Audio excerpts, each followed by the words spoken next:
This right here is an arancini fried rice bowl.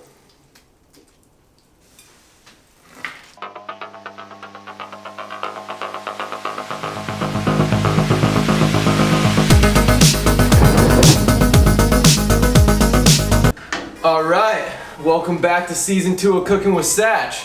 I know all the haters thought we were done, they thought we were finished, they thought they hadn't heard from us for a while, but look at what we were doing. We were building this dope ass set, we were coming with new recipes, and now we're back for more, baby, so let's get it going.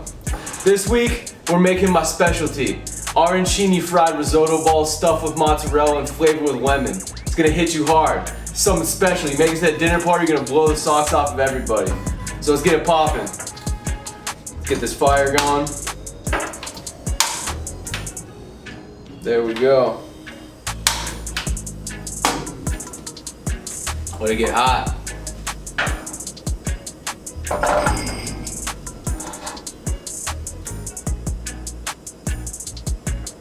You wanna wait till it's about, definitely not smoking, not that hot, but like hot enough where it's feeling good.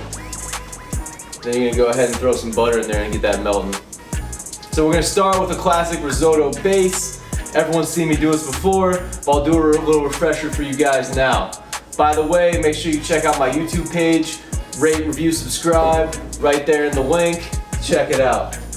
First of all, we're gonna hit them with a little butter. Woo! Let this melt in here, baby. Everything's better with a little butter, you know what I'm saying?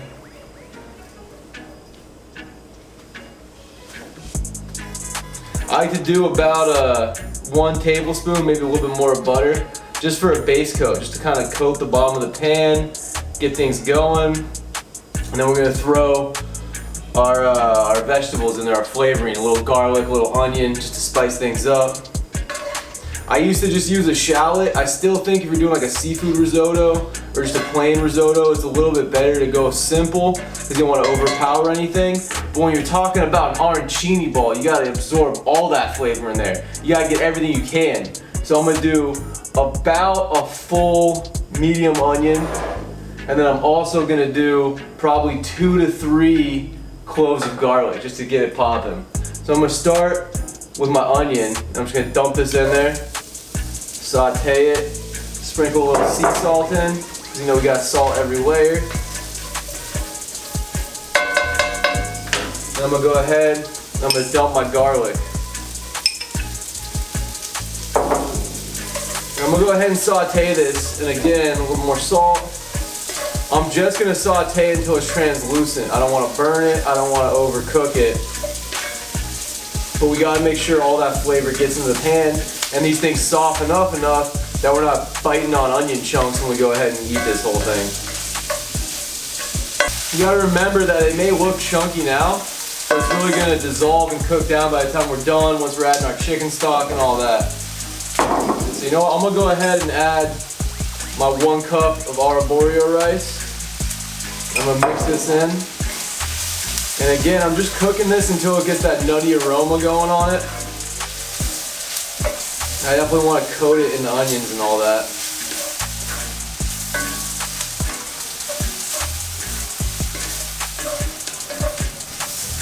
Once it starts popping, that's how you know we're pretty much good to go. I'm starting to hear it pop, you hear that? It's turning golden brown. I got that nutty aromatic finish. So I'm getting ready to go ahead and throw my really dry white wine in there. I'm actually using vermouth because it's so dry. It's really gonna break it up. So I'm gonna go ahead and throw this in. You hear how it's sizzling? That's just deglazing all that good stuff from the bottom of the pan.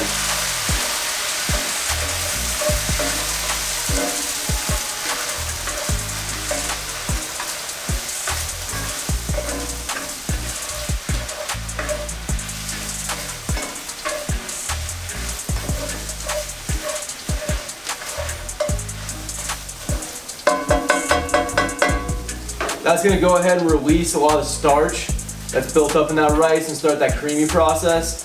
Now we're gonna go ahead and start adding the chicken stock. So all that white wine is cooked off, and that's really important. We make sure all the white wine gets cooked off, otherwise our dish is gonna taste like white wine and it's not gonna be good. And we don't want that. We want our shit to taste on point. Now that everything's done, I'm gonna go ahead and ladle this chicken broth and chicken stock. I'm gonna do it 1 cup at a time, just to kind of slowly get in there. And this method is super important because again, that's how we're gonna make sure that we just slowly break down this rice and still maintain all that creaminess.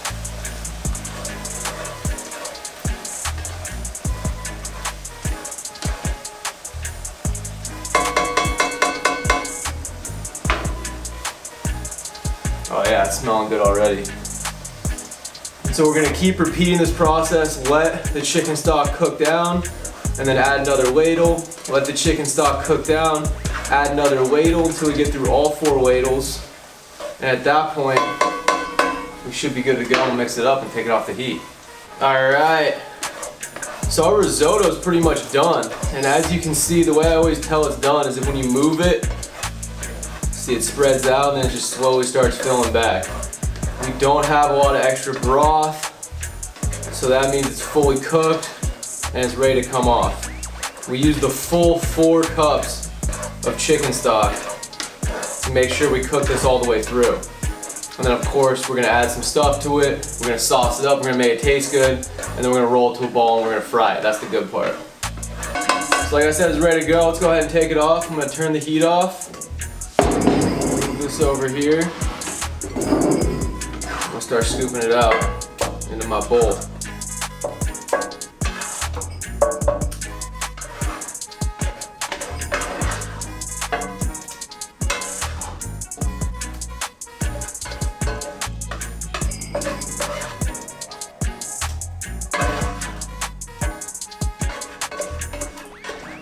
And keep in mind, you know, when I do this for the risotto, for the arancini, I like to make a special risotto. So this is not the typical risotto I make. There's a little bit more onion, there's a little bit more garlic, but I really want that as like a flavor bomb inside of the arancini ball. So when you eat it, it just pops off and it just goes off in your mouth. First thing I'm gonna do is I'm gonna add a little extra butter to this. I'm gonna throw in 1 more teaspoon of butter just for good measure. A little bit of salt.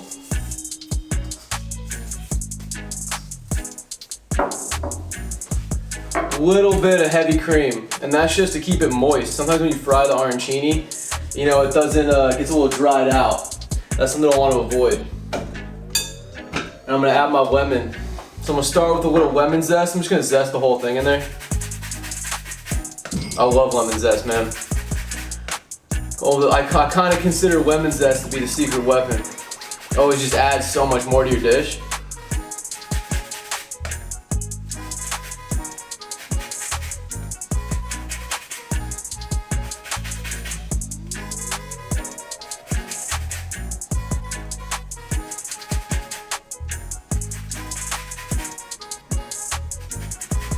Alright, so that's pretty much the full lemon. Got a lot of good zest in there. Now I'm gonna go ahead and add some lemon juice. I'm gonna go ahead and add the full lemon. Just because I want to taste it, you know, I really want to make sure we taste it in there.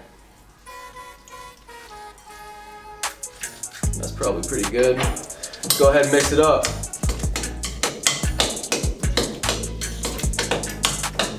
Oh yeah, see how hot and steamy that is? It's taken to it really well.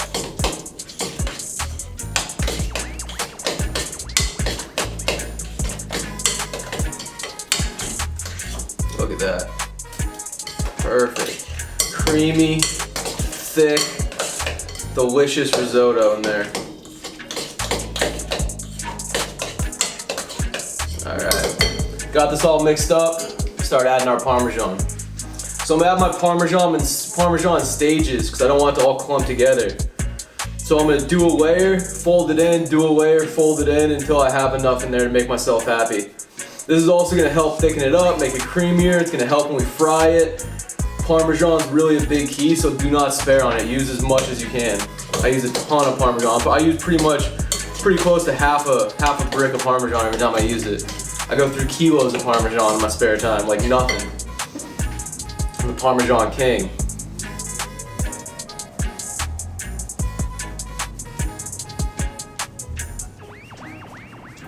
Parmesan's also actually really good for you. So they say it has the least amount of lactose. So if you're lactose intolerant, you don't do well with dairy, maybe try a hard white cheese like Parmesan and see how it is.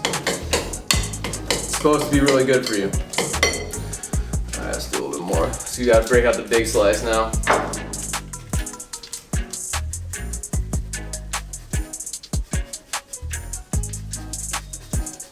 Look at all that. Come on.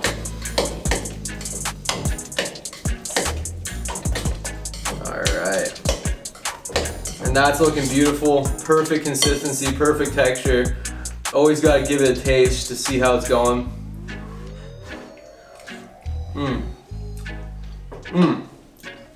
Phenomenal. You could eat it just like that if you want to. It's perfect. But we go the extra mile here. We like to go for the gusto. We're gonna pop this in the fridge, we're gonna cool it down, and then we're gonna start rolling to a ball and frying it. Our arancini is gonna be on point, absolutely spectacular. That's it. All right, so we got our risotto fully cooled it off in the fridge for about 30-45 minutes. It's pretty much ice cold right now, and that's what we want, so we know that we can work with it. I also like to have a bowl of warm water for my hands in between rolling. It's like making sushi, you gotta have it to take it off. Gets all the starch off, makes it a lot easier to roll. So I'm gonna start doing this. I got my favorite tool, little ice cream scooper that's gonna help me make these perfect little risotto balls, perfectly portioned out. So I'm gonna take a little bit in my hand, flatten it out, grab a couple pieces of the mozzarella, stuff it in there like so, and roll it up to a beautiful little ball. Look at that. Coming together perfectly. All right, I'm gonna take that. I'm gonna pop it in my tray here. I'm just gonna go ahead and keep lining these up. And we're gonna make them first, and then we're gonna go ahead and dredge them and fry them. So just take your time with this, do it one at a time. You know, we don't really wanna rush it. We wanna make sure they're all symmetrical. We wanna make sure they all have enough cheese in there, and they're all good to go. And I always like to make sure to cut my cheese into smaller pieces because I feel like it clumps together in the middle better than if you just have one big piece. I don't know why, that's just how I feel like it works out the best. So we just took these out of the freezer. As you can see, they've definitely hardened up, which is what we want, just to make sure they don't fall apart when we go to fry them. So now we're gonna start dredging them. I always do flour, egg, and then panko breadcrumb last. And I make sure to season my panko breadcrumb, a little bit of salt, a little bit of garlic powder, just to give it a little extra spice, a little extra kick to it. Because I like things that taste good. You know, some of these chefs, they like cooking stuff with no flavor that's pretty bland. That's not me, man. I want my stuff to have flavor. All right, so we're gonna start. First things first, dip in the flour, get it all nice and coated. And then from here, we're going egg. All right, and we're gonna finish on the breadcrumb. Just like you're doing a chicken parm, so you're doing a chicken cutlet, same strategy, just we're doing risotto this time. Leave it on this plate, let it chill there for a second. All right, we got number 2. Flour, egg, breadcrumb. And just for the record, the flour is to get it dry, the egg is to make the breadcrumb stick, and the breadcrumb's really gonna be that crunchy, flavorful exterior. Just keep that in mind as you're going. That's the process we're using. That's how it's gonna end up tasting good. I'm gonna bust this out, then we're gonna fry it. And 300, let's go, 305. All right, I think we're good. Let's get this popping. So I like using this device called a spider. It just really lets me kind of ladle it in. And I just take one of these little beautiful risotto balls here, I balance it on top, and I just slowly kind of ease my way into it, look. And it's important that you keep picking it up. First of all, if you don't hear that frying noise as soon as you drop it in, it means the oil's not hot enough. And I like to make sure to move it around so it doesn't stick to the bottom. So if it sticks to the bottom, one side will get way too burnt. That's something I like to try and avoid.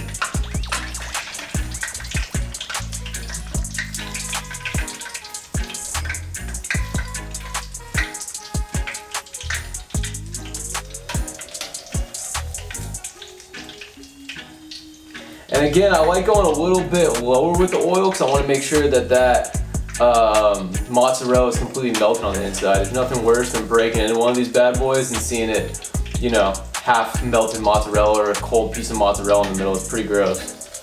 So I want to make sure that the whole inside gets cooked through as well. Also, a little hack, if you're scared about that, fry it up so it's crispy and golden on the outside, and just like throw it in the oven at 350 for a couple minutes and let it kind of get melty on the inside. That's a good way to like make sure that you get the perfect cook out of it. All right, so see that? Perfect golden brown, nice cylindrical ball. All the cheese is melted on the inside. I'm gonna go ahead and take this one out, let it cool down. I got some paper towel on a plate here, let it drain off, and move on to the next one. And that's the way it goes until you're finished. So just kind of keep on moving all the way through. And when this is done, we're gonna fry up the whole batch, and we're gonna come back and plate it. All right. We got our arancini all fried up. It's looking delicious, smelling tremendous. Let's go ahead and plate it. First thing I'm gonna do is do a little appetizer plate, because this is an appetizer, let's not get it twisted. I'm just gonna kind of do them like this. I think 3 is a good portion. It looks great on the plate. Power of 3 right there. Now we're gonna go ahead and add the marinara. And for this marinara, all I did was I did a little garlic, a little bit of olive oil, a little salt, and a can of the San Marzano tomatoes. And mix it up in there with a little basil. I'm just gonna take this and I'm gonna put it where the arancini is not. So I'm just gonna make these little lines right there so it looks fuller than it really is. Now I'm gonna come over to my beautiful herb garden over here, grab a little basil, smells tremendous, and I'm gonna pop it just right there in the middle. Would you look at that? Wow. I'm outdoing myself, guys. I'm outdoing myself. Let's see how it tastes. We'll go for this one.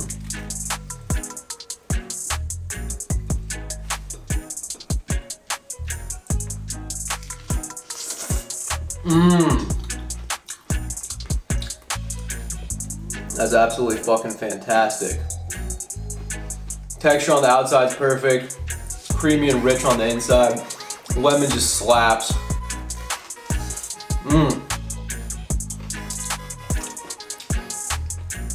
I've really outdone myself, guys. Lemon arancini fried risotto bowl. Doesn't get better than this. The kid's back. Season 2 is coming. Coming in hot.